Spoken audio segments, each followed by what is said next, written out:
Cold mist swirled through the abandoned hangar of Outpost R-17, carrying the metallic scent of rust and old fuel. Commander Rian Hale stepped in slowly, boots echoing on the hollow durasteel floor.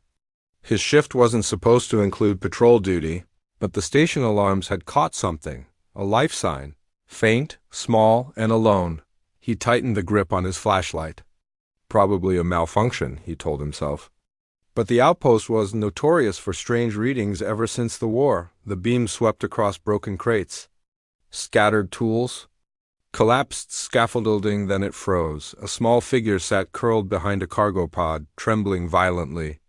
Not human. Scales like liquid silver. Tiny wings pressed so tightly against her back that they shook with every shallow breath. Dragon child, his heart caught in his throat. Rian lowered himself to one knee, palms open.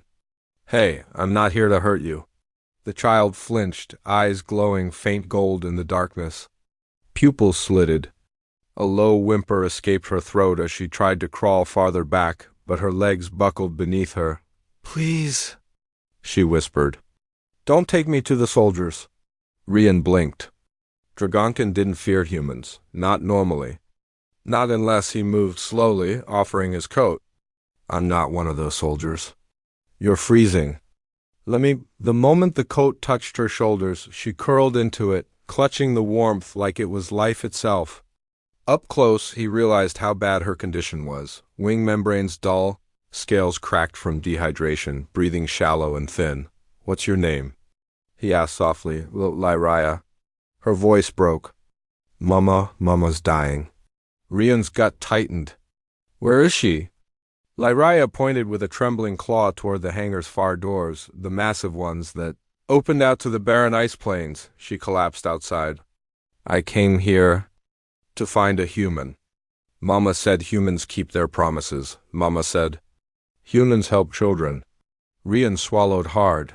The war between the Dominion and the Dragonkin had ended 3 months ago. An uneasy peace.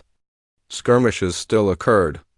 But for Lyraya's mother to teach her that humans could be trusted, that meant something. "How far is she?"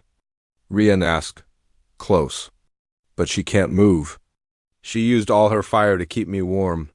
Tears welled in her golden eyes. "Her heart flame is fading." Rian felt that line like a knife. Dragonkin lived by their inner fire. If her heart flame was dying, time was running out. He rose. "Take me to her." The blast doors creaked open, releasing a gust of icy wind that bit straight through Rian's uniform. Snow whipped across the landing pad, illuminated by the outpost's flickering perimeter lights. Lyraya led him, still wrapped in his oversized coat. She moved shakily, occasionally stumbling. Rian always steadied her. Then he saw it. A massive shape collapsed near the far edge of the pad, a Dragonkin matriarch. Silver scales dulled to gray. Wings spread like broken sails. Frost clung to her snout. Her chest rose only faintly, each breath labored and painful. Rian felt the weight of her age, her power, and her suffering. Lyraya ran forward with a strangled cry. "Mama!" The dragon's eyes cracked open, ancient, gentle, glowing faint blue. "My little ember." She exhaled weakly. "You returned." Rian approached slowly. The matriarch's gaze shifted to him, sharp despite her weakness. "A human," she whispered. "You came." "Your daughter asked for help," Rian said. "Tell me what you need." The matriarch's breath rattled. "My heart flame dims." I gave it to her. The last warmth of the sky. "If it goes out, I will not wake again." Rian clenched his jaw. "What can I do?" The dragon closed her eyes. "Fire transfer?" "A living spark. From another being. A risky act, painful, most humans cannot withstand.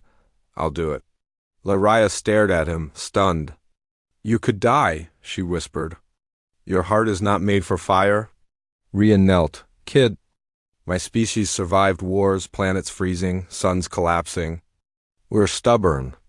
We don't quit." He placed a hand on her head. "And we don't let children lose their mothers." For a moment, the matriarch studied him, this lone human in a broken outpost, willing to risk his life for a stranger from a former enemy species. Your spirit, she murmured. It burns strong. She repositioned herself with great effort, lowering her snout to Rian's chest. Place your hand over your heartbeat, she whispered.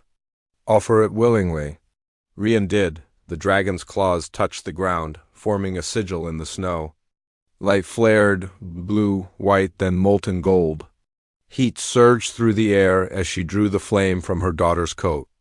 Gathering it like a dying star, brace yourself, she warned, and then she thrust the fire into him. Rian screamed. It felt like molten metal poured through his veins.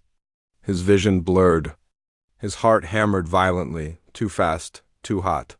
For a moment he thought it would burst. Lyria cried out, trying to reach him, but the sigil's energy held her back. Hold on, Rian told himself, teeth clenched, body trembling. Don't fall. Not now. Images flashed behind his eyes, human cities in flames. Dragonkin fleeing from war, soldiers who didn't understand each other. Children who paid the price. And then he felt something else, the heartbeat of the matriarch. Faint and flickering, he reached toward it with his own. The fire bridged. A surge of warmth burst outward, a shockwave of golden light. The matriarch inhaled sharply.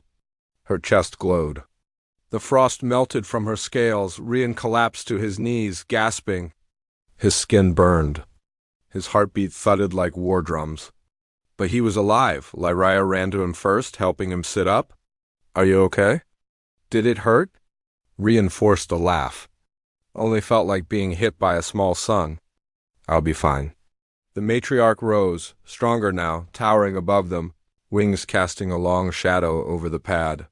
You gave me life, she said deeply. A debt my people do not take lightly. Rian shook his head. You don't owe me anything. But the matriarch lowered herself until her muzzle nearly touched his forehead, a gesture of profound honor among her kind. Human, she said. You have changed the ending of a war.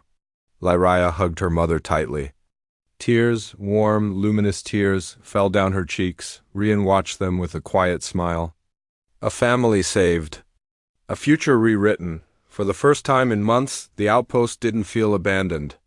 It felt alive. The matriarch looked at him once more. My daughter will remember your name for 100 generations. Rian stood slowly, still breathing heavily. Just make sure she stays warm? He joked. Lyria giggled, the sound bright and ringing. Across the icy plains, Rian didn't know what the future held for humans in Dragonkin. But he knew one thing. Tonight, they weren't enemies. They weren't soldiers. They were just people choosing to save each other, and sometimes that was enough to change the galaxy.